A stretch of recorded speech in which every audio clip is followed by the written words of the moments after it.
42a. Mimbez Amud Aleph.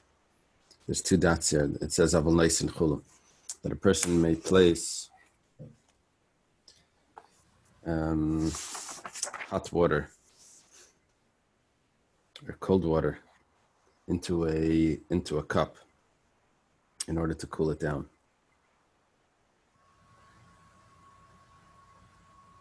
A person could put cold water into a hot cup to cool the water down.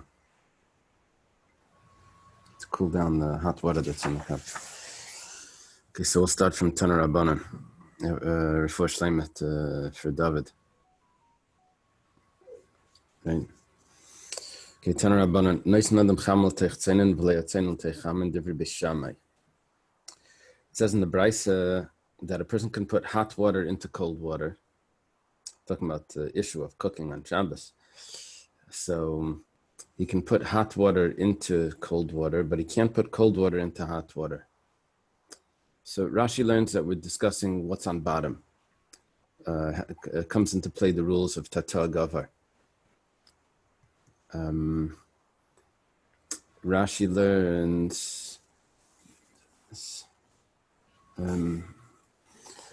Rashi learns that when I pour cold water on top of hot water, then the hot water is going to heat up the cold water, according to Beis Shammai.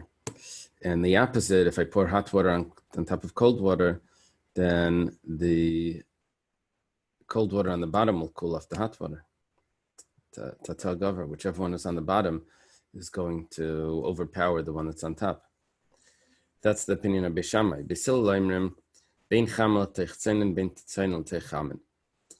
Beisil says it doesn't matter. You can put hot water into cold water, and you can put cold water into hot water. Mutter. It's all permissible. But Medavar Mamurim, when does Beisil say this? Because when we're dealing with a cup, which is referring to for drinking water. Good morning. Good morning. Good morning. We're holding 42a. We just learned the Machlekes Beis Shammai and Beis Hillel, where Beis Shammai says hot water on top of cold water is permissible because what's on bottom, which is the cold water, will cool off the top. Beis Hillel says it doesn't matter. You can put hot on top of cold and cold on top of hot. I explain this right now according to Rashi that says Beis Shammai's issue is Tata Gavar. Taisvis has a different story over here. He says it's not the issue of what's on bottom, what's on top when it comes to water. As you know, when you're dealing with the solid, so it makes a difference what you put on top. When you're dealing with water, you pour the water in, it goes to the bottom because it replaces the water on the bottom at a certain point. I don't know exactly the measurements over there, but depending on the pressure of the water will go down and replace the bottom. It won't hit the bottom, and pour water in a pool. It doesn't mean that the water that you poured in is going to go to the bottom. But we don't, according to Taisvis, that's not our concern here. According to Taisvis, our concern is how much hot water and how much cold water. So when Beis Shammai says that I can pour hot water into cold water, that's because what are you pouring? You always pour the one that's less. And the one that you have more of, you leave. So hot water into cold water, you probably have less hot water. You're pouring into cold water. You're just cooling off the water. But cold water into hot water, you have more hot water. So you're heating up the hot water. That's Taisva's concern. And Rashi said it was Tata Gavar. And Beis Hillel says, no, it's no problem. When it comes to drinking water, you can mix hot and cold water together. Of course, when it says Bekais, we're not dealing with a Kli Rishon, we're dealing with a Kli Sheni. And there's no problem in a Kli Sheni of heating water in a Kli Sheni. Apparently, we discussed before that Spanish mackerel that was considered Kale Abishal, that it cooks very easily. Apparently, liquids don't have that issue. Dr. Stein, you want to tell us Or should we continue? So refuah shleima for David.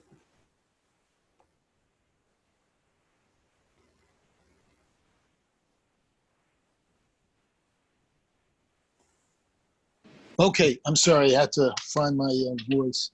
Okay, first for David, we just heard David Michal ben Esther. Then the Stein, Shlomo Gershon ben Duba Mero, Leah Bat Anet. I heard they're doing well. Probably can get their name off the list soon. Miriam Bas Sarah. Rabbi Learfield, I hear doing well. Baruch Hashem, Rafal David ben Eteriva. Rachel Miriam Bas Sarah. Esther Freda Bas Tina. Baruch ben Sarah. And the Chama Malka Bas Belima. Those are the names I still have on the list. Okay. So, Nishav Refuah Shleima, we'll learn in there. So we learned the first part of this brisa on 42a. And then we're up to Aval Ba'ambati Chamla Techzainen V'leitzainen L'Techamen. When it comes to a bath, it's different. In a bath, it's Machlek Rashi Taisus what the bath is. The bath here is dealing with a Kli Rishon or a Kli Sheni. Rashi is learning that it's a Kli Rishon. Apparently, Taisus learns that it's a Kli Sheni. But it's in a bath, it gets much hotter. And I can put hot water into a cold bath if the water in the bath is still cold. But I can't put cold water into a hot bath. You can imagine the water in the bath is so much more. So cold water into a hot bath is just cooking the water. It's just cooking the water. What does Taisus do if it's a Kli Sheni? So what's the problem?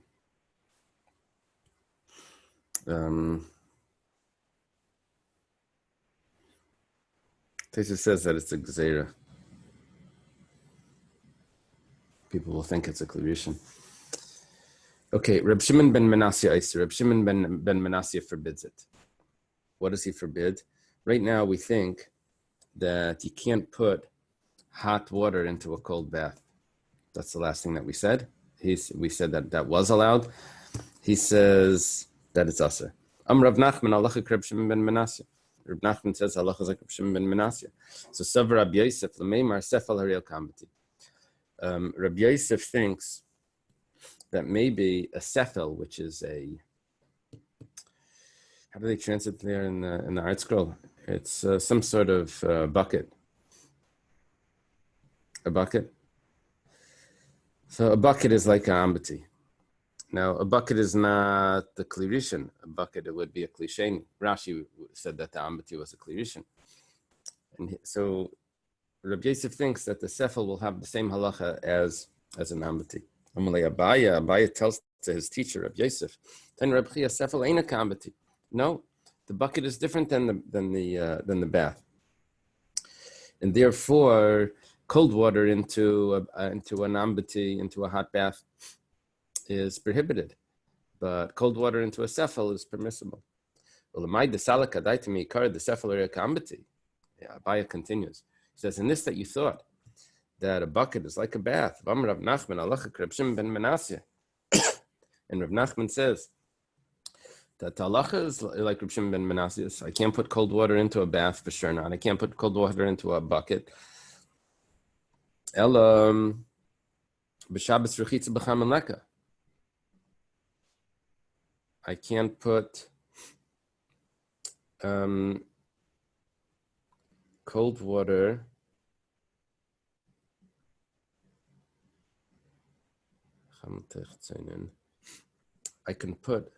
I can put hot water into cold water, but I can't put cold water into hot water.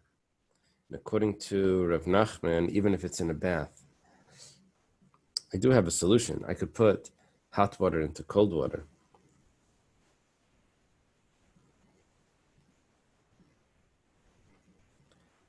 Oh, that's the problem. Beis Hillel allowed hot water into cold water. Reb Shimon ben Manasseh says that you can't put hot water into cold water either. That means Beis Hillel didn't allow cold water into hot water, but they allowed hot water into cold water. Shimon ben Manasseh doesn't allow anything. If you're going to paskin like Reb Shimon ben Manasseh, and you're going to say that that applies even to a klisheni, that means you'll never be able to wash your hands and face and feet with hot water on Shabbos. Why? Because it's always going to be scalding. You can never cool it down. You can't mix any cold water into it. It's going to come out that you have no hot water for washing on Shabbos. The Gemara says, well, if you look back at the Brisa, we had Reb Shimon ben Manasseh Eiser. Reb Shimon ben Manasseh says that it's us. We didn't say what he holds. We didn't say the case.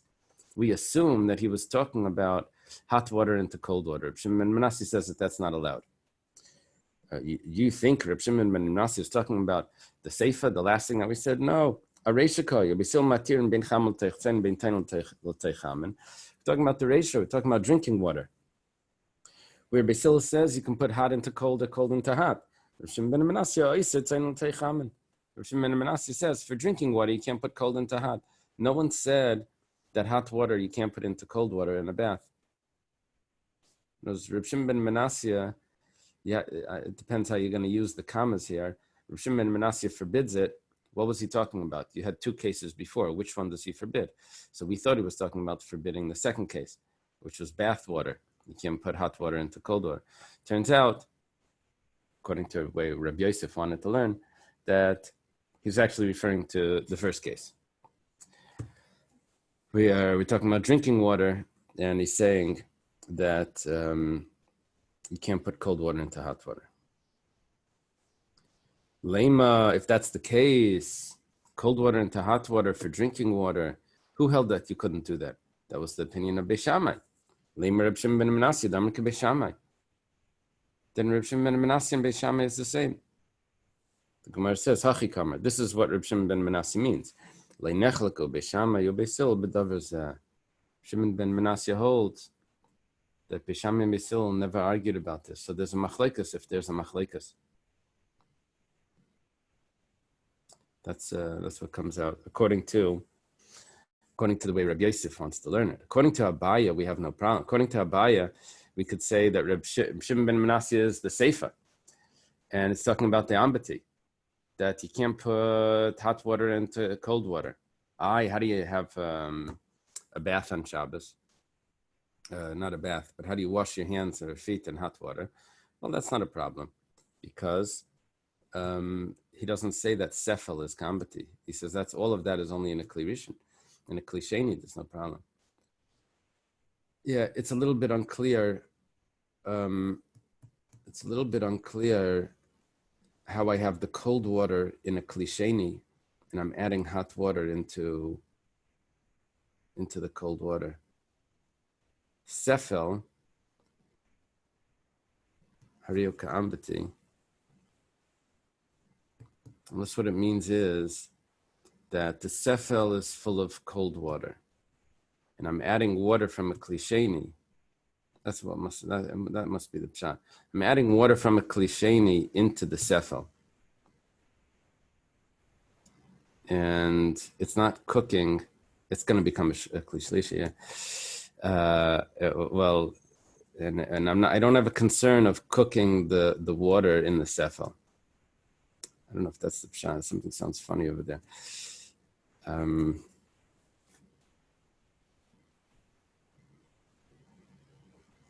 Okay. Amar Rav Huna Breder Rav Yeshua Chazinin le'Ravad le'Kaped Amana. Rav Huna Breder Rav Yeshua is a much later Amira in Bavel, and he says that he saw Rava. Him and Rav Papa were friends. And Rav Huna Breder Rav Yeshua and Rav Papa are students of Rava and Abaya. So he said we saw Rava, that Rava didn't care about a sefel, a mana. A mana means a keli. That means once it turned into a klisheni, he wasn't concerned. Hot into cold, cold into hot. It didn't matter over there. It's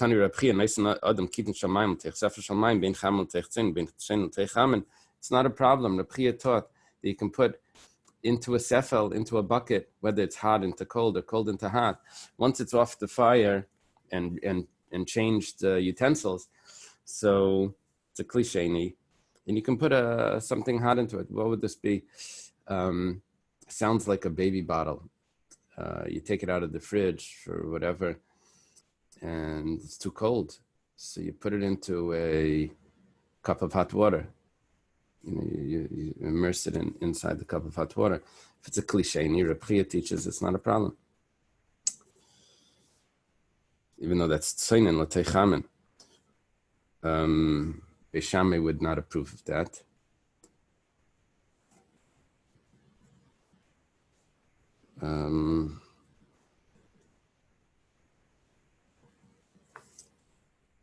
For drinking, even for drinking, Beis Shammai won't approve of that. Beis Hillel says that that's fine.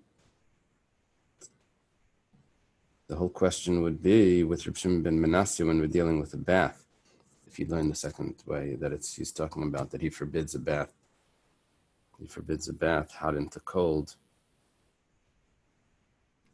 Beis Hillel also holds cold into hot is a problem in a bath.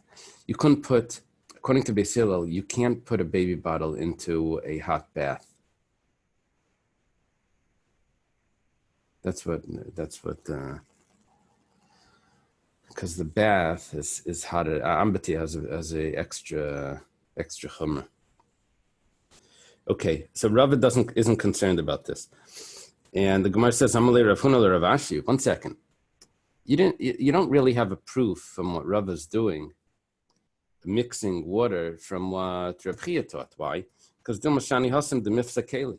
Reb Chia taught that you can put a bottle, a kitzin shalmayim, inside a bucket of hot water.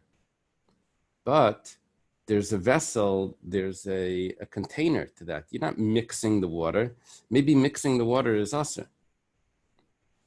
Maybe that is mamish cooking it when it's mixing. Amalei ma'ara itzmar, no. It says that you're actually allowed to pour it in. Ma'ara adam kidin shamayim teich sefer shamayim ben chamel teich tzin ben tzin teich hamin. You can actually pour it in. Okay. Ma'ara means to pour. I had a question. It says Ele b'Shabbos urchitza b'chamim leika. Why don't you just wait till the water cools off? Yeah. The way Rashi put that was, I guess, in the evening. It says, I don't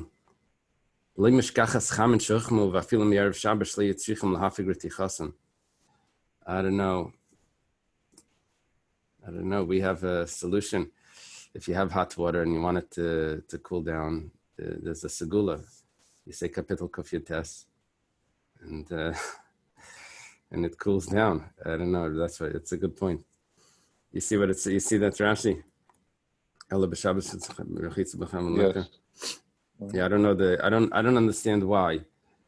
It could be that you had to understand how their pots work. Maybe they're all big pots or something. I don't know. Okay. Now it says there's a new Mishnah. This is an important Mishnah when it comes to Bishul on Shabbos, Klirishin, Klisheni. Ha'ilfas v'akader shavin meritachin. Ilfas and a kader are two types of pots. I don't know the difference between them. If they're removed from the fire, le'itin teichet tavlin. You can't put spices into these pots. You didn't serve the food yet. It's still in the pots, but you can't put spices into them, even though it's not directly on the fire. But you can put spices into the plate, into your bowl, or into a tamchi is a serving bowl. Use this like sometimes for the sukkah, you want to serve something. You're not supposed to bring your pots into the sukkah, so you take from the pot. You usually don't do this at the dining room table either, but you take it in like some sort of serving bowl. The tamcha is okay. And you're allowed to add spices to that. That's considered a klisheni. Rabbi Yehuda says that you can add it to anything except for if it has vinegar or tzir. tears of brine, also some sort of sharp liquid. Apparently that makes it cook faster if it's sharp. What Rabbi Yehuda is referring to, the Gemara is going to ask, because he doesn't say. We've been having trouble with this lately, where someone says a halacha, but they don't say their case. So then you have to figure out which case, especially when you just said two cases. Okay. They had a question in the yeshiva. Rabbi Yehuda Reishakai went on top of 42b. Rabbi Yehuda Reishakai ulakula. Is Rabbi Yehuda talking about that you're allowed to add spices into actually a cooking pot? Not on the fire, but you already took it off the fire. Can you add spices into a kli rishon? Unless there's vinegar in it. Oh, then it's a problem. But otherwise, you can add spices to a kli rishon. Or maybe he's talking about a kli sheni, that you can add spices into a kli sheni, even though the Tanna Kama says you can. He says you can't if there's vinegar there. So he's actually being machmer. So Tashma, come and listen. The Tanya was taught in a brisa Rabbi Yehuda Melakol Fasinu Naisen. We have a very clear brisa. You see, the brisa clarifies here what was not clear in the Mishnah. It says you can put it into anything, except you can put it into any pot. Any pot, that means a pot on the fire, even a kli rishon, unless if there's vinegar there or brine. Okay, Sav Rabbi Yosef Lameimar Melach Hariyah Ketavlan. It's a big discussion about this in Chabad specifically. Something the Alter Rebbe wrote in the Siddur. Anyway, Rabbi Yosef thought to say that salt has the same rule as spices. What we just learned is that kli rishon, the cooking pot, will cook even if it's off the fire. Kli sheni will not cook, according to the Tanna Kama. It's according to the Tanna Kama. What are we referring to here? We're referring to spices. So there's no cooking in a kli sheni for spices. You know, there's a issue of kali abishal. Certain things do cook in a kli sheni, but spices don't. Spices apparently are not kali abishal. Now, melach, what about salt? Is salt the same status as spices? Can I put salt into a kli sheni? So Rabbi Yosef says, melach hariyah ketavlan. It's like salt is like spices. Won't cook in a kli sheni. The bekli rishon b'sheila, bekli sheni lo b'sheila. It will only cook in a kli rishon. Amalei Abaya, so his student Abaya says, Tani Reb Chia melach eina ketavlan. No, Reb Chia, an early a brisa. We have a clear brisa. Reb Chia was a student of Rebbe. He says that salt is not like spices. The bekli sheni nam b'mishela. No, salt cooks in a kli sheni. You can't add salt to your soup. It's a kli sheni. Without the ladle issue, if the ladle is the kli sheni and your soup is a kli shlishi, it's a whole machlekes. Upligi de Rab Nachman, and he argues on Rab Nachman. Dam Rab Nachman tzricha milcha bishula kibisur de Torah. That salt needs cooking like beef, meat from an ox. That means it needs to be mamish on the fire. Rab Nachman had a very lenient opinion apparently about salt. He says that it doesn't cook unless it's on the fire itself. We probably need to clarify what cooking means. Does cooking mean it dissolves? Does cooking mean there's a chemical reaction? I know that it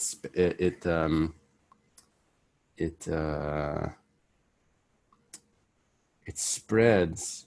It gives a better taste when it's added to the food when the food is hotter.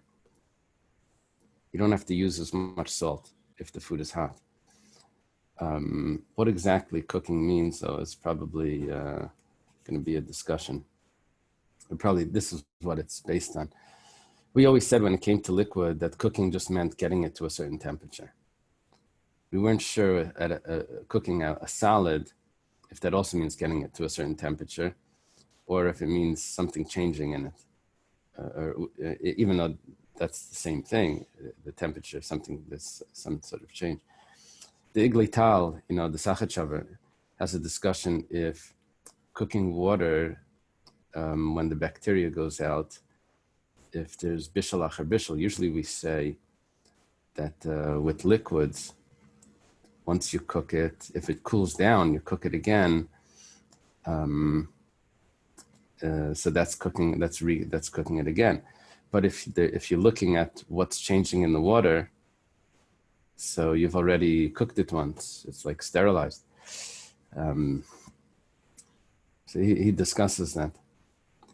Okay, now. You want to go take? Okay, but you have to go to the couch.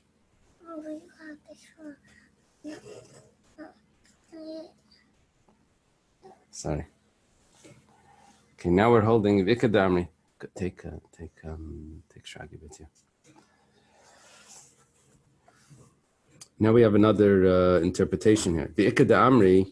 There are others that say that's Sav Rabbi Yosef Lameimer Melech Harei Katavlin. Rabbi Yosef thought to say that salt is like spices. The B'klirishin b'sheila, b'klisheni loy b'sheila. Okay, we said that already. That it only cooks in a klirishin, not in a klisheni, salt. Amalei Abaya says, here's where the difference is. Tani Rab Chia Melech Eina Katavlin. Salt is not like spices. The b'klirishin nami loy b'sheila. It doesn't even cook in a klirishin. What do you mean? Salt doesn't cook? No, it only cooks in a klirishin that's on the fire. If once you take the klirishin off the fire, it doesn't cook anymore. It needs to be cooked like beef needs to be cooked, which is not just in a pot that's in a hot pot. It needs to be mamish on the fire with the fire under it in order for it to cook.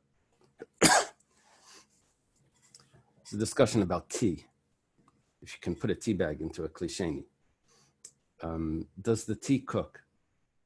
Or does it just, and what does cooking tea actually mean? No one's eating the tea leaves. It's just giving a flavor to the water. In a klisheni, the flavor that the water gets, is that considered cooking the tea? Because you're not eating the tea. It's a big discussion. I don't know what people do. Okay. My parents' house, they made always a tea essence before Shabbos. Put like two tea bags in a cup and cover it over. And then on Shabbos, you add you add it to hot water.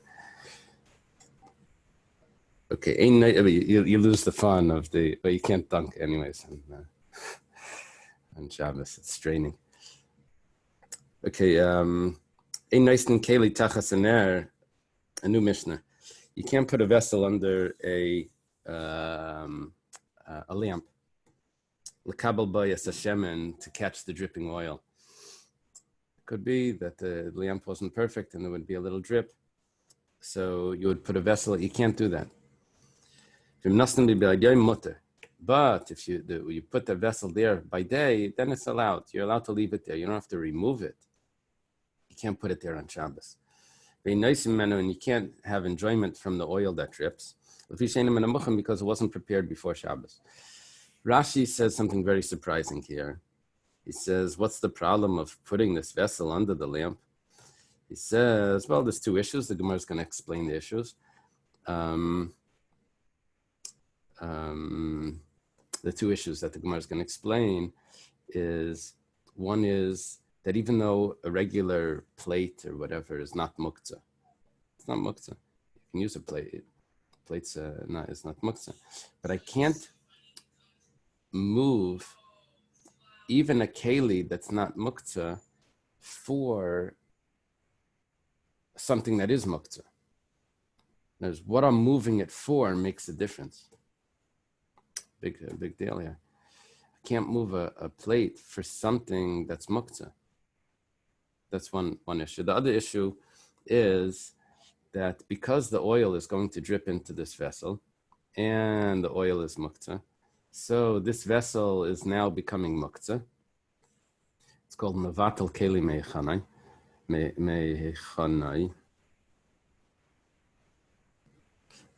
I'm nullifying a vessel from what it could have been used for. So the way Rashi puts it over here is that it's as if you're taking cement and you're cementing the vessel down in its place, and that's a problem. Why are you cementing it down? Because you're making it muktzah, and that's like cementing it down. Now you can't move it. Taisvis on the top of the next page, on Mem Gimel, on the top, he's a little surprised with what Rashi says. He says he doesn't say that anywhere else. He says, Rashi in other places says that it's as if you broke the vessel. Oh, you're breaking something. You're not allowed to break something. On Shabbos, it's Seiser. You're breaking a vessel because now you can't use it, so it's like you broke it. I can use it after Shabbos, but I guess a vessel has multiple uses. It says, right now I can't use it. It's considered broken right now. He's a little surprised that Rashi gives this other pshat, that it's as if you're mechabre betit. Rashi says, like you're cementing it down. Okay. Amar Rav Chisda. Rav Chisda adds something to this. He says,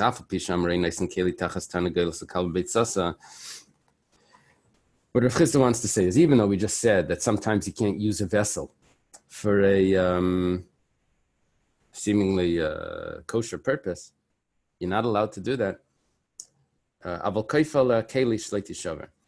His example is similar to the Mishnah. It's not exactly. It says, if a chicken would be laying an egg on a slope, I'm not allowed to put a vessel underneath the slope to catch the egg that's going to be rolling down. It shouldn't crack. I'm not allowed to do that. It's very similar to putting a plate under a lamp that has a dripping oil. Why? The egg is muktzah, the oil is muktzah. It says, even though we said that you're not allowed to do that, but I am allowed to take a vessel and cover over an egg in case someone would be stepping on it or something. Let's say the egg was in a place that people would walk or near a garbage area. So I'm allowed to cover it over. Amar Rabba, my time with the Rav Chisda. Rabba says, what's the reason for Rav Chisda? He says a very interesting thing. He says, Kasavar Tanagos, it's something normal for a chicken to lay its egg in the garbage. So it's a normal thing. But it's not normal for it to lay an egg on a slope. Because they feel before they lay the egg that it has to go into a protected area. The sages only allowed you to protect something that would be common, and because it's common for it to be laying in the garbage, so they allow you to cover it over. But a slope, it's not common. They didn't allow allow you to protect it. Why? It's very unclear why they allow it, just because it's common.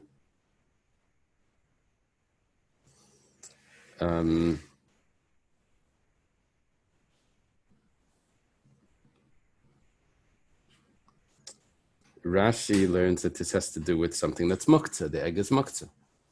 Taisvis learns that it doesn't have to do with muktzah. They don't allow you to bother yourself with things that are uncommon. Shabbos is the day of rest. You're putting in too much effort for things that aren't frequent. I don't know. Right now, I happen to have an egg. I see the chicken is going to lay an egg on a slope. What's the difference how frequent it is? If it happens today, tomorrow, right now the egg is there, it's going to fall down, and it's going to crack. I don't know. Okay. The Gemara has a question on this. Eisvei Abaya. Abaya asks a question to Rabbah. Rabbah's the teacher of Abaya. Abaya grew up in Rabbah's house. This is Rabbah Bar Nachmani. says Abai asks the question like this. What are you saying? They don't let you protect something that's not common? Look at this. But Tanya, we have a brisa. We're going to have a whole list of questions over here. Then we're going to give a new pshat. We'll have a whole list, the same list of questions plus a few on the next pshat. We'll have another pshat after that, and we'll have the same list of questions. So it's a little repetitive, but you'll see. Let's say someone has grain that the truma and meisers weren't taken from it. Well, I can't use this grain on Shabbos, so it's muktzah. Now the barrel that has the grain in it breaks gaga on the top of the roof. So maybe keli miniach tachta, I'm allowed to put a vessel under it. Well, you're saving something that's very uncommon. It's uncommon for the vessels to break, for the barrels to break. And you're protecting it. You're protecting the grain. Rabbah says that if it's uncommon, you're not allowed to do that. Gemara says, "Begulfi chadati d'shchicha d'paki." Okay, it's new barrels. They haven't been tested yet. Sometimes they burst. They make the barrels. They put a rim. They start with a rim, and then they put the poles in. And then they have to bend it over on the top. They put like a center ring, and then they bend it over on the top, and then that's how it holds tight. So before it's tested, it could, there's pressure there that holds it. It could burst. So it's more common than we think, and than we thought in the question. The answer is that it's a new vessel, and they burst. Eisvei, another question. It says you're allowed to put a vessel under a candle to catch, under a lamp to catch the sparks. The sparks maybe could catch something on fire. So you're allowed to put it there. What's going on over here? It's not common. The Gemara says, no, the sparks are common. Okay. Eisvei, we're on top of 43. Mem Gimel Amud Aleph. Another question. Let's say I have a lamp that's very close to the roof. So I'm allowed to put something over it to protect the roof from catching on fire.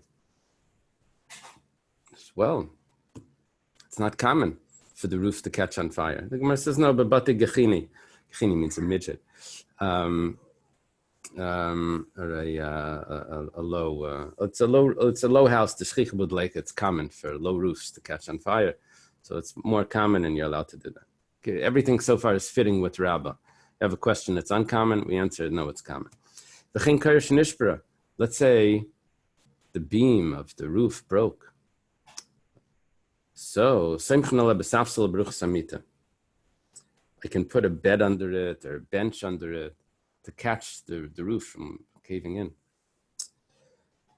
That sounds pretty uncommon. The Gemara says, no, it's talking about a new beam. You're just building the house. It's a new beam, and it has to settle, and it's more common. Let's say there's a leak in the roof. It says you're allowed to put a vessel under the leak. What do you mean? You're protecting something? It's not common. The Gemara says, it's a new house. It's more common. Yeah, I would have said it's just the opposite. It's an old house. It's common. And it says no. It's a new house.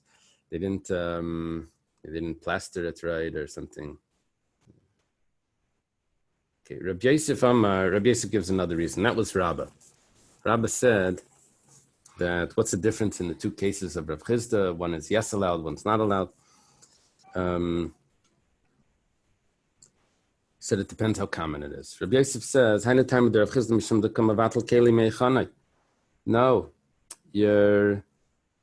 reason for Rav Chisda, why you're not allowed to put it under an egg to catch the egg, is because you're nullifying this vessel from its use. This vessel was able to be used. Now it's about to have muktzah in it, and I won't be able to move the vessel. So I'm nullifying the vessel. Like we said from Rashi, either it's like cementing it down or it's like breaking the vessel. You don't get the usage out of it. Eisvei Abaya has a question. This should sound familiar.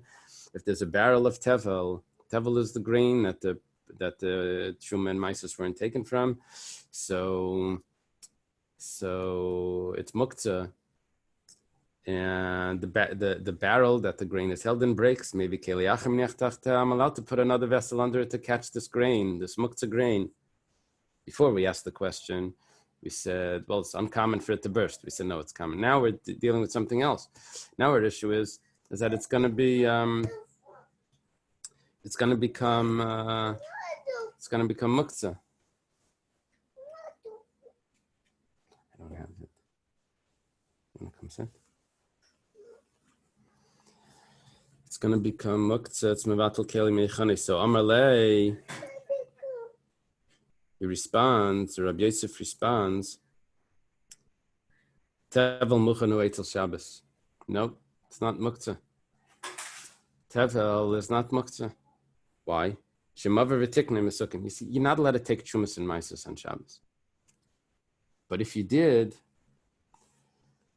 take it, then apparently you're allowed to eat it. Not the chumas and maisus. You're allowed to eat the rest of the grain. You're not allowed to do it. You're not allowed to fix your food on Shabbos. But if you did, then you're allowed to eat it. So what are we saying? That it's not really muktzah.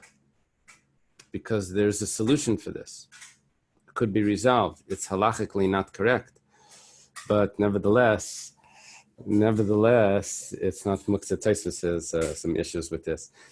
He quotes other sources that seem to say that you're not allowed to eat it.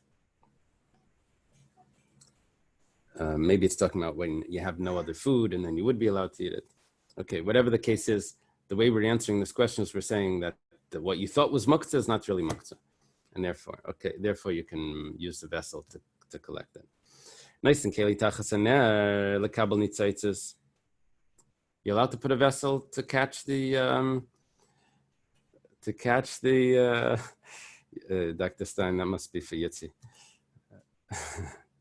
You're allowed to put the vessel under the lamp to catch the sparks. Okay, sparks are probably muktzah. You're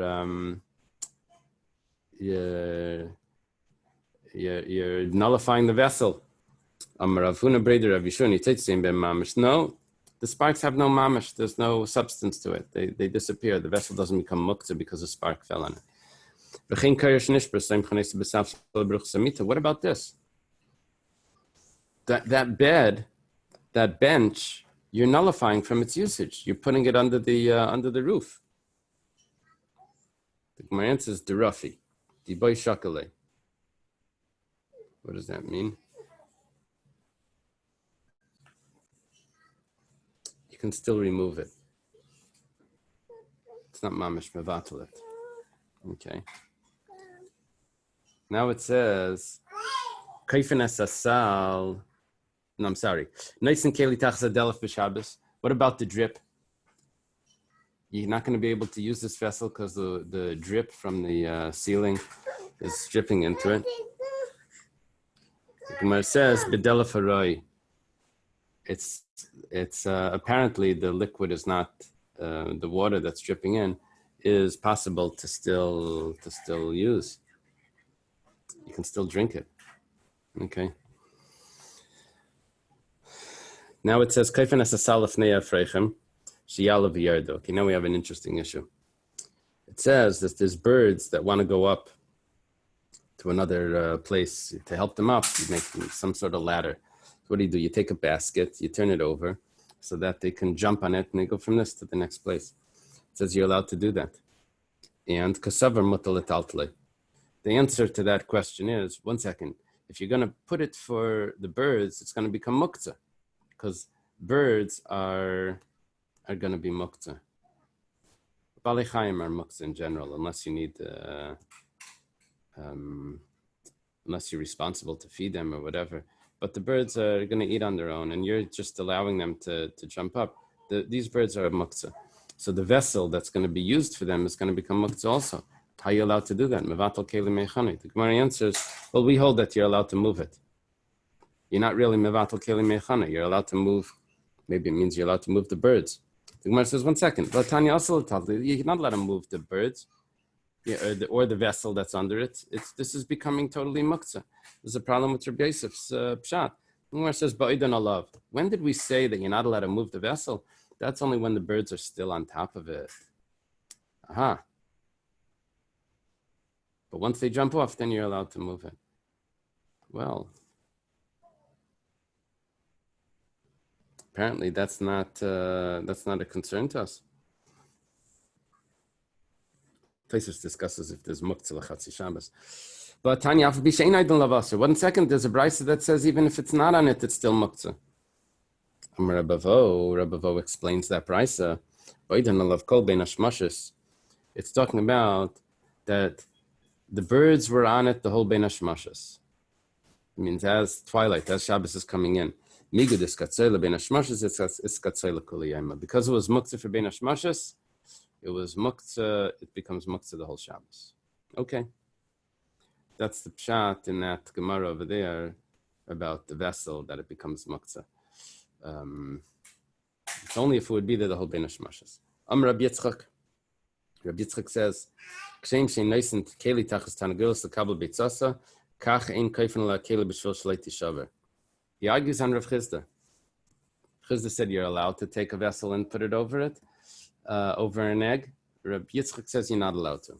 Why? Because ein keli nitel el ledavar anitel b'Shabbos. If you want to use a vessel on Shabbos, you're only allowed to use a vessel for other things that are not muktzah. But you can't use a vessel for something that's muktzah. And the egg is muktzah. The Gemara has sort of like a impatient way of going through the next Gemara. It does it quickly. It says, Meisrei kol hani tifta. We ask all of the questions previously asked, which was the barrel with the tevel and the putting the plate over the candle, over the lamp, it does the roof, and the bucket for the drip, all the questions that we had. B'shani b'tzarchim kaim, and we answered a very interesting answer. Why were you allowed to put a vessel under the grain to catch, even though it was tevel? Why put a bucket under the drip and the ceiling? Why turn a vessel over it doesn't catch? All of those reasons were because that vessel was sitting on my chair, and I needed my chair to sit on. And there's a special heter that when you're holding something, once it's in your hand, you're allowed to put it wherever you want, once it's in your hand. So I was moving it, I needed the chair. It was on the table. I needed the table, the space on the table. That's where I was going to eat. So I need to move the plate over, the bucket over. So once I'm allowed to move it, I put it wherever I want. Toshima, come and listen. Achas beitza shenolda b'Shabbos, v'achas beitza shenolda b'Yom Tov, in metaltalin, an egg, whether it was laying on Shabbos or on Yom Tov, you can't move it. Leila chasas b'es akeli, v'lismich b'kari amita. We have a question directly on Rabbi Yitzchak. Apparently, they would use an egg to cover a bottle. It would fit right there into the top of the bottle. Or they would use an egg to hold up a bed. I wouldn't do this, but they would do this. I guess you stand it up, the pressure on it. If you do it right, I guess it doesn't crack. I just imagine it's getting squished. So it says you're clearly allowed to use I'm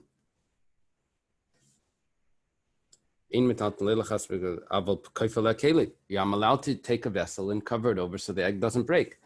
Can't move the egg, but I can put something on top of the egg. Well, that goes against what Rabbi Yitzchak says. The Gemara says,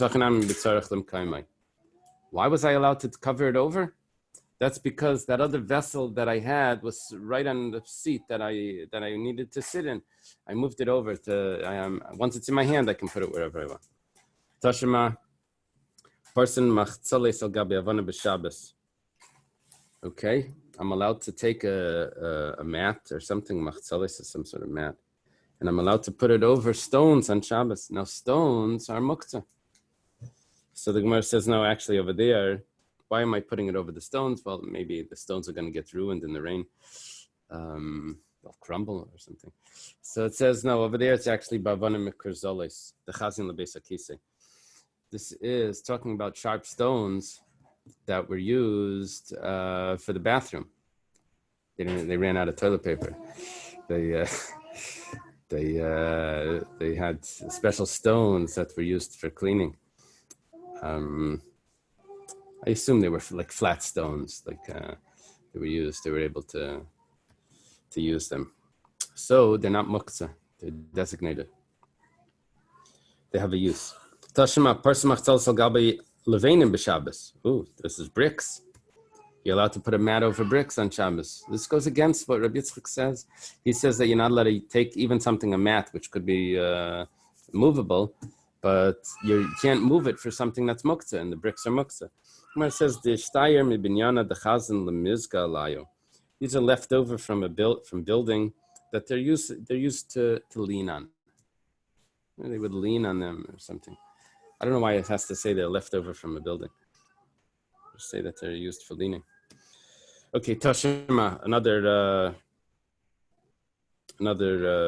proof. Person machzal sal gabi kaveres devarim b'Shabbos b'chama b'nei acham b'sham b'nei gasham. Okay, there's a beehive. I'm allowed to the beehive. The bees are muktzah. I'm allowed to take a mat and cover over the beehive. Why would I do that? Well, it could be that it's too hot. So I need to cover it over because of the heat. It's going to protect it. The bees shouldn't run away, I guess. So I'm going to take a mat and cover over the beehive on Shabbos, and the sun because of the sun, and the rain because of the rain. Could be also for the rain. The bees don't like to get wet. But I can't intend to capture the bees.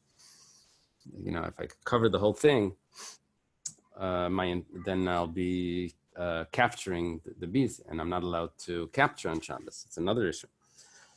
But why am I allowed to cover the beehive at all? The beehive is muktzah, even though my mat isn't, but I'm not allowed to move a mat for something that's muktzah. My answer is, their whole premise is wrong. You thought the beehive is muktzah. The beehive isn't muktzah. There's honey in the hive. Okay. Amalei Rav Ukvan Meishan Ravashi. Rav Ukvan from Meishan tells to Ravashi, Teinach b'meisachama. This makes sense in the summer. The summer there's honey.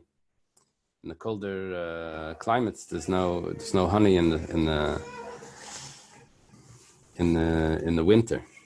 But what about in the winter? There's no honey in there. There's no pollen. There's no nectar. So the bees aren't collecting. What are you saying? That it's not muktzah in the winter? You said in the rain you're allowed to cover it over in the rain, and the geshamim in the rain because of the rain. It sounds like it's the winter. So the Gemara says, oh, it's another Mishnah, I forget where, and somewhere in Taras, that you're always supposed to leave two frames called chalish dvash, frames of honey, and 2 combs of honey there for the winter, so that the bees themselves have what to eat. You're not supposed to take all the honey, just to leave some for them over the winter. The Gemara says, 1 second, you're not resolving the issue. You're trying to tell me that there's honey there and therefore it's not muktzah. Then you tell me that it's talking about those 2 frames that you never take. But those frames are muktzah. You're back to the chashav. The Gemara answers the chashav alayo. No, you thought that you're going to take it, and even though you're not supposed to, but you're going to take it to eat it. Halay chashav alayo mai. But let's say you didn't think about taking those frames, then it would be aser. Then this whole Mishnah wouldn't apply. The whole reason why you're allowed to do it is because of this one nuance that you thought about taking the frames. Okay. If that's the case, that the halacha switches, depending on what your thoughts were regarding this honey, regarding this hive. So, Hadatani, this that it taught in a Mishnah. Is this a Mishnah? This whole thing, or is it a brisa? It's a brisa. This that it taught in the brisa.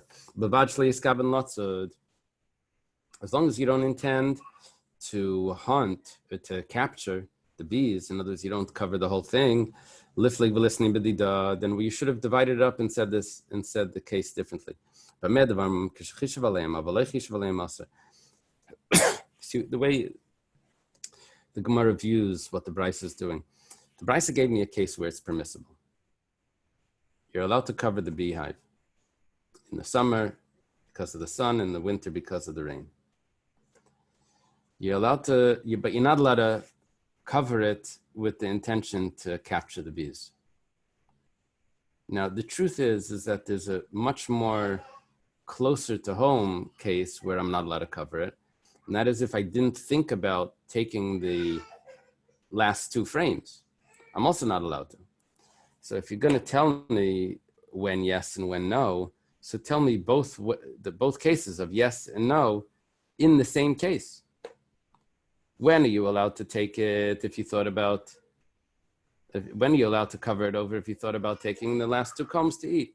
But if you didn't think about that, then you're not allowed to. Why don't you divide up your original case into two cases? Because that's not always permissible.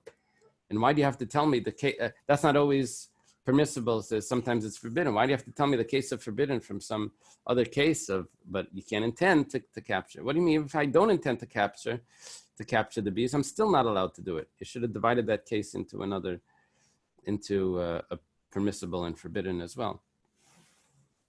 That's called lifleg v'lisni b'dida. Divide it and teach the same halacha in the same case. That there is one instance where that would be forbidden. The Gemara answers, no, there's a chiddush over here. No, it wants to tell you that even though you thought about taking that and it's not muktzah, but you still have to be careful. You thought you resolved everything, but you still can't intend to capture the bees. The Gemara asks the question now. Mani, which opinion are you going like? Reb Shimon, if you're going like Reb Shimon, we have a general machlekes between Reb Shimon and Reb Yehuda regarding muktzah. Now, Reb Shimon, then Leslie muktzah. We have no problem of muktzah. He doesn't hold of muktzah. So why do you have to tell me that you thought about taking those last two honeycombs in order to be able to do this? Reb Shimon doesn't require that. Reb Shimon doesn't have muktzah anyway. According to Reb Shimon, there's no such thing as muktzah. Well, actually there is, but it's in very small instances. Not in this instance. Rabbi Yehuda, but if you're following Rabbi Yehuda, that says that there is an issue of muktzah, and therefore the only way with this would be possible to cover the hive is if you intended to take the last two honeycombs and therefore they're not muktzah, and that's why this hive isn't muktzah, that's why you're allowed to cover it. So, if you didn't intend to capture, what's the difference? There's another opinion of Rabbi Yehuda, where Rabbi Yehuda holds that something that you don't intend on Shabbos is asur. Reb Shimon holds davar she'eino miskaven is mutter. So it depends if you intend to capture the bees or not. If you don't intend, then it's fine.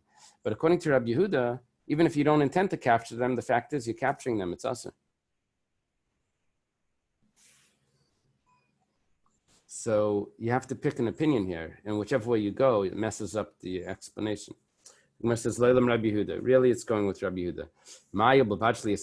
What do we mean if, as long as you don't intend to capture the bees?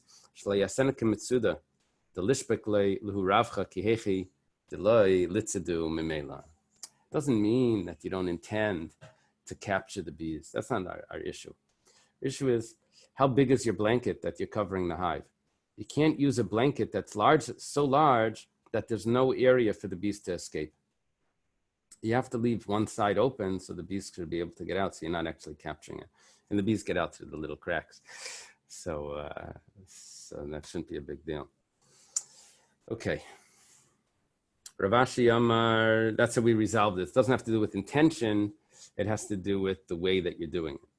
Rav Ashi says, Miktani b'maysa chama, b'maysa geshamim, b'chama, b'nei achama, b'gesham, b'nei geshamim, ktani. The whole premise was based on a mistake in the way that you read it. We said that you're covering the hive because of the heat of the sun, and you're covering because of the rain. We didn't say that you're covering it in the winter because of the rain? You said you're covering it in the rain. You're covering in the rain because of the rain. You thought that meant the winter. Rain doesn't have to mean the winter. Actually, it's b'yami nisan, b'yami tishri, dika chama, v'ka geshamim, v'ka dvash. We're talking about it's Nisan or Tishrei, where you have sun, you have rain, and you have honey. The whole issue is like resolved in one go. Okay. Amru Rav Sheshis. Rav Sheshis said to the rabbis, Pukav Amru Rav Yitzchak. He says, go tell Rav Yitzchak, who was in Eretz Yisrael. Rav Huna is already teaching your is translating or teaching your halachas in Bavel. Rabbi Yitzchak said that you're allowed to move a vessel only for something that's movable itself. If the vessel itself isn't movable, if what you're moving the vessel for is muktzah, you're not allowed to move the permissible vessel to protect the muktzah. And Rav Huna is teaching that as well. How is he teaching it? He says that I'm allowed to set up a mechitza for a corpse, not for the corpse, but for the people that are there, for the living people. Why? Because for the corpse, I'm not allowed to move anything for it, but for the people that are living, I'm allowed to move it for. Okay. Maihi, what's going on? How does this work? Damrav Shmuel Bar Yehuda v'chein Tana Shila Mari. Shmuel Bar Yehuda taught, and also Shila Mari taught, and it was also taught by Shila Mari. We had it before Shila Mari, but it's not so common.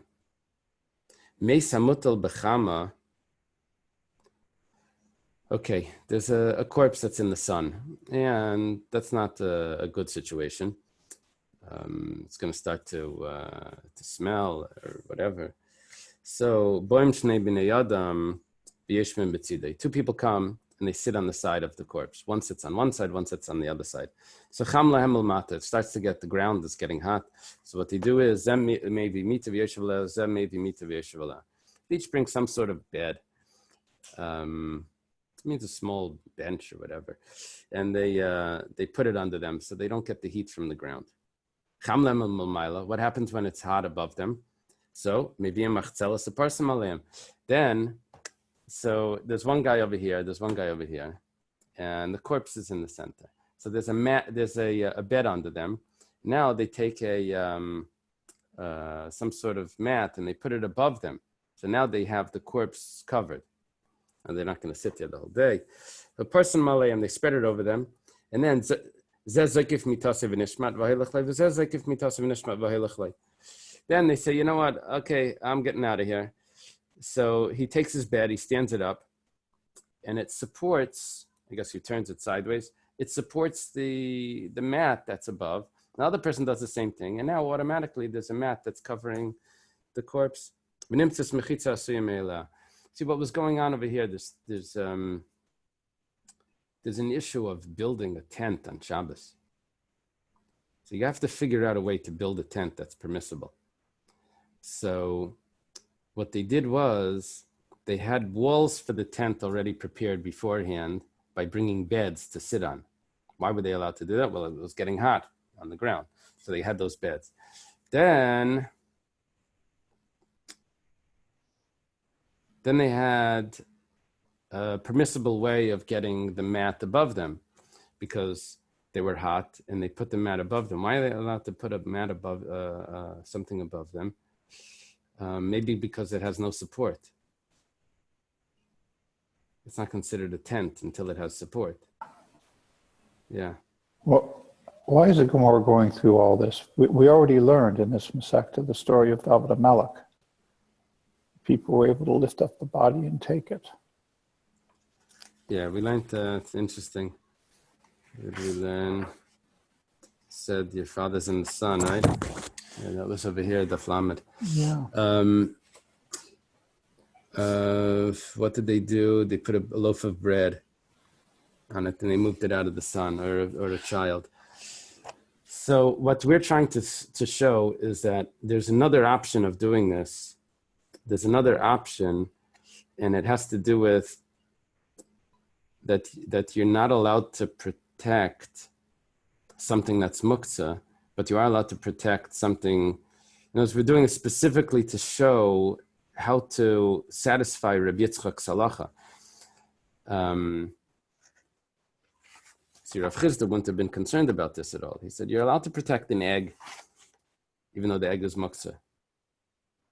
Rabbi Yitzchak said, you're not allowed to.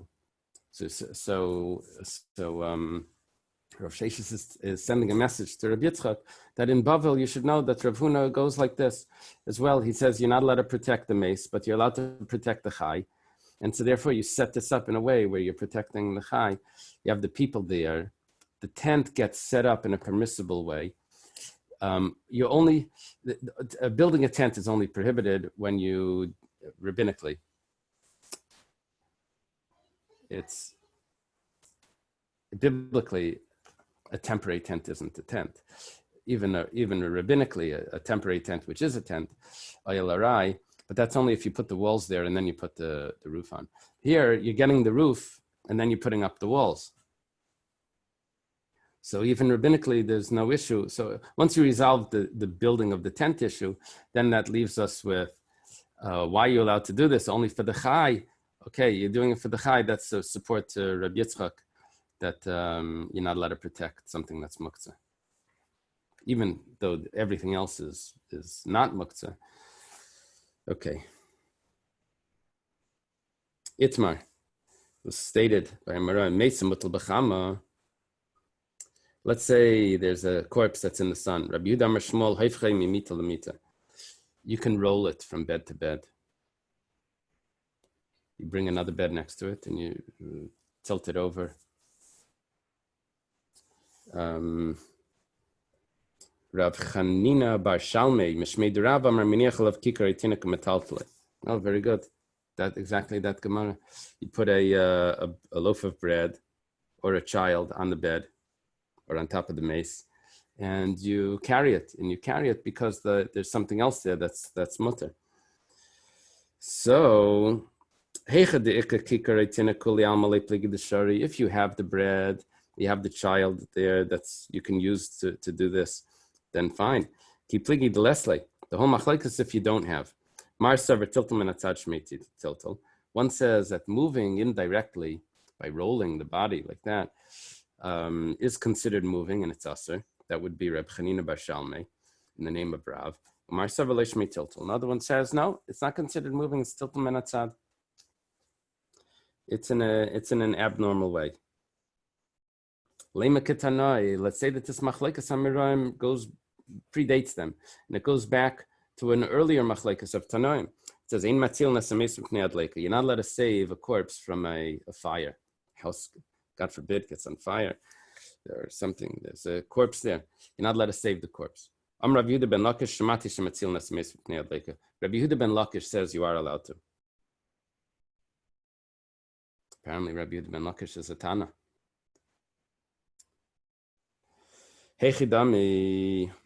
What's the case? If you have over there a loaf of bread or a child, my time of the Tanakama, why would you not be allowed to save the mace? You put the bread on the corpse and you take it out. If you don't have it, my time of the Ben Lakish, then why are you allowed to? It must be the machlekes is that you're going to roll them out. You're going to use it from bed to bed. You'll move them like that. You tilt the bed. It's not in direct manner. The Marsav tiltum menatzad shmei tiltel.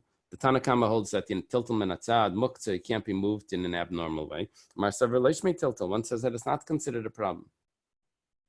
Umar says like that's not the machlekes there. The kuliyam tiltum menatzad shmei tiltel. Everyone holds that you can't move a corpse in an abnormal way. It's still considered moving. It's also by the time of the Rabbi Yehuda ben Lakish. So why was Rabbi Yehuda ben Lakish lenient? The mitayich shadam bal al meisai, because there's a concern that a person will be so overwhelmed, distraught, that the corpse is being burnt. Ilay sharas le'am on top of Memdalet 44. If you don't allow him, then asilach kabuya, we have concerns that he may come to put out the fire directly. Now, a fire that's burning in a place where there's people, you're allowed to put it out if there's a danger to life. Talking about where there is no danger to life. And it's just here there's a danger to the corpse. You're not allowed to put out a fire for that. So there's a concern that if we don't allow him to move the corpse, we allow the Rabbanan so that he doesn't come to do a deraisa. Amr Rabbi Yehuda ben Shila, Amr Abasi, Amr Bechan, and Halacha Rabbi Yehuda ben Lakish b'meis. This is actually the halacha. The halacha is like Rabbi Yehuda ben Lakish, that you're allowed to move a corpse if there's a fire. Okay. Now we taught the oil that you're using or that you're catching in this dish was originally put in a lamp. That oil was meant to be burnt in a lamp. That means that oil is muktzah. You never intended that this oil was going to be used. Tanur Rabbanan, it was taught in the Brisa, Meiser Hashem and Shebenev Shebekara Aser Reb Shimon Mater. Excuse me, Rabbi. We're seeing you as a silhouette, like from the light behind you. There's no light on you. Yeah, so what is your suggestion? Put some light on you. I don't know how to change the angle. What should I do? And you turn around. If you turn around and face the window, the light of the window. Can't I have a table here? What happens if I do this? Just 1 second.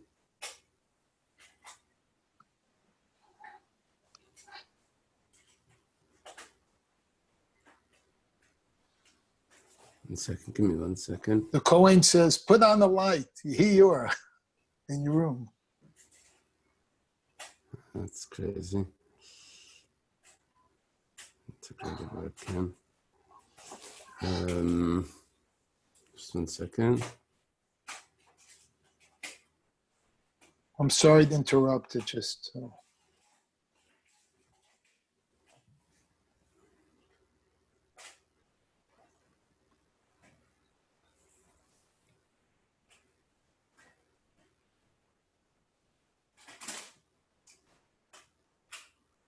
Why does the doctor have a fireman behind him? Because we were talking about there's a fire and he was distraught to save the corpse from the place of a fire. I try and stay more or less with the current or last topic. Yeah, that's good. That's good. This is a big fire. I'm sorry. Okay. Maybe I can go over here 1 second. The silhouette's okay. I mean, it's different. Just don't know how to spell silhouette. Like Czechoslovakia. Okay. We know who you are. Okay, let's see. I'm sorry. That's what it is. Yeah, I'll figure it out tomorrow. That I won't have the lights because it's in the morning. It's earlier. It's an hour earlier. All right.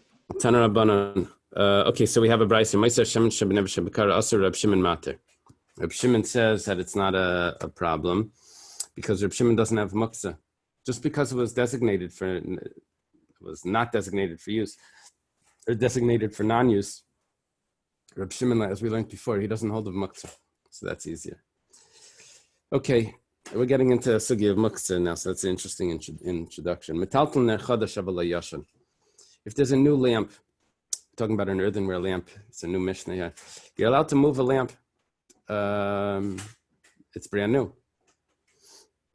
But you're not allowed to move a lamp that was used once. Why? It's muktzah machmas miyas. The oil that goes into an earthenware lamp, you have to imagine it's probably like a flower pot. It's like a flower pot. It would become gross once it's used once. You can't clean it properly and all of that. Okay. I'm sorry, I'm jumping. Reb Shimon Aimer. Reb Shimon says, "Kolaneres metaltlin." You're allowed to move all candles. He doesn't have all lamps. Chutz min haner adaylik b'Shabbos. Ooh, he does have one type of muktzah. You can't move a lamp that's burning. While it's burning, you can't move it. But he doesn't have muktzah machmas miyas. Just because it's not, it's disgusting.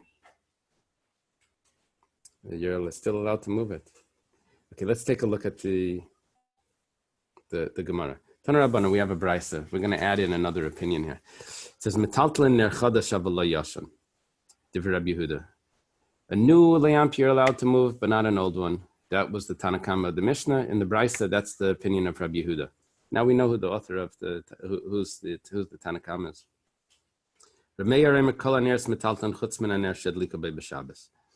Rameir holds that you're allowed to carry all the candles, but not a candle that was lit that Shabbos. Okay, we'll explain Reb Meir shortly, but he argues with Rabbi Yehuda. He says even if it's moss, you're still allowed to move it, even if it's disgusting. Except Reb Shimon holds only while it's burning, you're not allowed to move it. Kavsa, once it goes out, you're allowed to move it. Okay, now it says, but a cup, a plate, and a glass, you can't move them. Whoa, this is Reb Shimon. He holds muktzah like this. He doesn't hold of any muktzah. What's going on? We'll see after the Brisa, the Gemara will explain a little bit. Rabbi Eliezer bar Shimon Aimer, Rabbi Eliezer bar Shimon is Reb Shimon's son. He says, "Mistapek min haner hakava, min hashemen hametachtzif, v'afilu b'shosh haner doilek." It says you're even allowed to use the oil that's dripping, or that's not dripping, but the candle is going out. You're allowed to use that oil even while it's burning, even before it goes out. Okay, Amar Abaya. Abaya explains the machlekes between Rabbi Eliezer and his father. Rabbi Eliezer bar Reb Shimon savala kavua b'chada upalagla b'chada. Rabbi Eliezer bar Shimon holds like his father in one aspect, but he also argues with his father. Savala kavua b'chada. He holds like his father the leslie muktzah. There's no muktzah. At least there's no muktzah machmas mas, right? Just because it was lit once and it's disgusting, you're still allowed to move it. However, palagala b'chada, but he argues dilo avua savar kava in like kavalai. He says that only if it goes out are you allowed to move it. But he holds savar afagav like kava even if it didn't go out yet. Even if it didn't go out, you're allowed to move it or use the oil? I think it's both. Because it's if you're allowed to use the oil, then you would be allowed to move it, I think. Why? Because then it's not muktzah. The oil is using the oil for something that's you're going to eat. I don't know, eat it right. or Yeah, whatever. you'd like stick your bread in it, I think.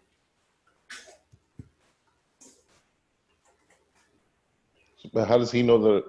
So whatever you can't move, also you can't use. Yeah, it would work the other way though. Whatever you can't use, you can't move.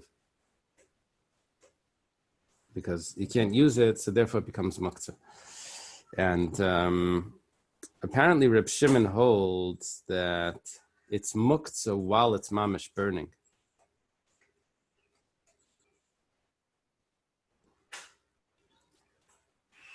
He holds that it's, I think the Gemara will explain a little more.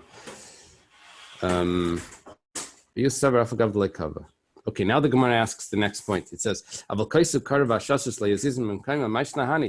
do you get this stringency over here by a cup, a plate, and a glass? You can't move them.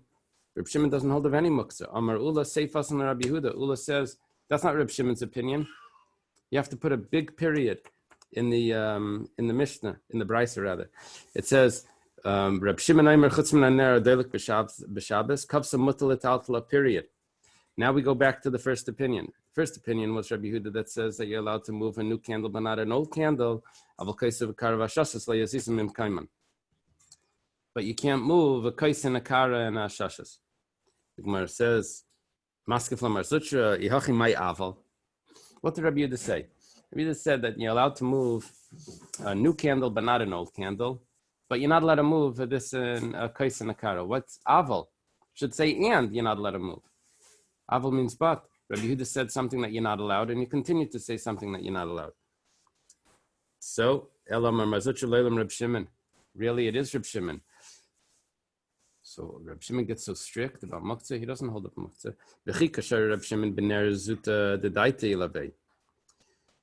Okay. When does Reb Shimon allow you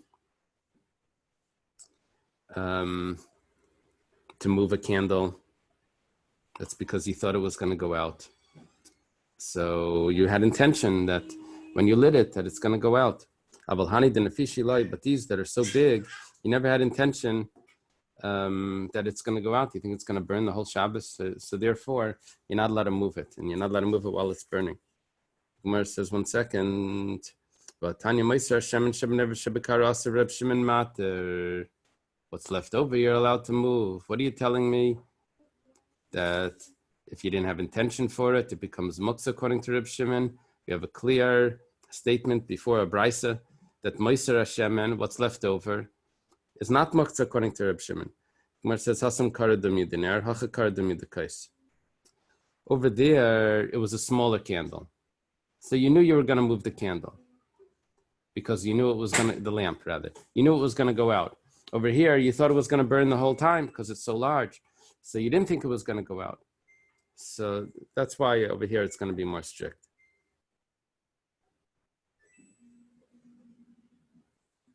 Amar Reb Zera says pamut. Pamut is a metal candlestick. Shadlika by b'Shabbos l'divrei hamater aser l'divrei ha'aser muter. If you used it this Shabbos, Reb Meir held that if you use it this Shabbos, it's aser.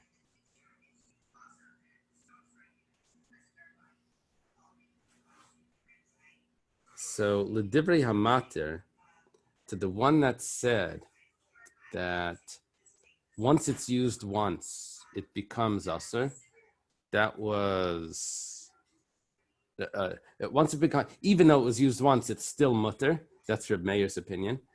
Even though it was used once, it's still mutter. But here, he would say that it's an issue because you used it on Shabbos. Well, divrei hamater, the one that says once it was used once, it's aser, here it's going to be, once it's used once, it's mutter. Here it's going to be aser because you lit it this Shabbos. Well, divrei ha'aser, but according to Reb Yehuda, that says once it's used once, it's aser, but here it's going to be mutter. Why? Because Reb Yehuda held muktzah machmas miyas. That's only by earthenware, but pamut is metal, it doesn't become disgusting. Reb Meir held muktzah machmas iser, that because you lit it on Shabbos. Okay. The Gemara says, "L'meimra de Rabbi Yehuda muktzah machmas miyas islay muktzah machmas iser leslay." What are you trying to tell me? That Rabbi Yehuda only holds muktzah machmas miyas? He doesn't hold the muktzah machmas iser. That if you lit it this Shabbos, it's not muktzah. But Tanya Rabbi Yehuda mekol ner shel matechas metaltlin. Rabbi Yehuda says clearly that you're allowed to move lamps of metal chutz min haner shel lika b'Shabbos, except if you used it this Shabbos. That means that he holds a muktzah. He has two muktzahs. Muktzah machmas miyas and muktzah machmas iser. Rabbi Yehuda has both. So why are you saying l'divrei ha'aser, l'divrei hamater, it's aser? Or the other way. L'divrei ha'aser, according to Rabbi Yehuda, that says normally once it's used once, it's aser. Over here it's going to be mutter. It's not true. Over here it should be aser as well. Eliyet marachiyet, you have to say it differently. Amar Reb Zera pamut shadliko olav b'Shabbos. A candlestick that was used for this Shabbos, a metal candlestick, divrei kol aser. Everyone agrees that it's aser. Lo yadliku olav, but if you didn't use it this Shabbos, divrei kol mutter, everyone holds it's mutter. Why? It's not aser. It's not muktzah machmas iser. It wasn't used this Shabbos, and it's also not muktzah machmas miyas because even though it's used once, but you clean it out, you use it again, it doesn't become disgusting. Amar Rav Yehuda. Amar Rav. Rabbi Yehuda says the name of Rav. Mita shiachta l'mayis asal etaltala. If you have a bed, it's probably more like a table, but that's designated for use of money. You're not allowed to move it. Okay, it becomes muktzah just like that by designation. Meisri Rav Nachman bar Yitzchak, Rav Nachman Yitzchak says, "Metaltel nechad shavala yashan." What are you talking about? A lamp is obviously designated for use of lighting a fire in it, and you're allowed to move it. So, just as a candle, a lamp. It's made to light a fire in it. And if you don't light a fire in it, you're allowed to move it. A bed that's not made for money, like Kolshkin, isn't it all the more so that you should be allowed to move it? We have to amend the statement, and you have to say it like this. Amar Rav Yudah Marav, mita shichta l'mais, a bed that's designated for money. If you put money on it, then it's a problem. If you didn't put money on it, it's not a problem. Okay, it's much easier. If you didn't designate it, then if it has money on it, then you can't move it. If it doesn't have money on it, then you're allowed to move it as long as there was no money on it throughout Bein Hashmashos. Because Bein Hashmashos would make it usher for the rest of Shabbos.